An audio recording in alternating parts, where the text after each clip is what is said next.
আজকে আমি আমার ছোট বাজার করার ট্রলি ব্যাগটা নিয়ে বেরিয়ে পড়েছি। বাংলাদেশি দোকানে যাব, যেখান থেকে কিছু সবজি কিনবো। Hello guys, welcome to my mini blog. আমি ছন্দা, আমি থাকি দুবাইতে। এখানে বাঙালি সবজি সব জায়গায় মনের মতো পাওয়া যায় না, তো যেখানে পাওয়া যায় সেখান থেকে নিয়ে আসি। আর কি করা যাবে।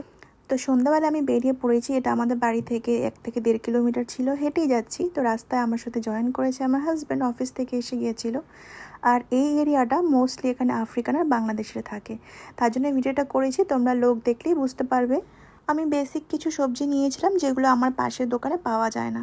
তো দেখো, রাস্তার পাশে এরকম করে দোকান, ছোটো ছোটো দোকান, স্টল দেখে মনে হচ্ছে এরকম আমাদের ইন্ডিয়ার গলিগুলো যেরকম হয়, ঠিক সেই রকমটা এখানে। তো আমি সবজি নিয়ে ঘরে চলে এসেছি। নিয়ে এসেছি আমি পেঁয়াজ কলি।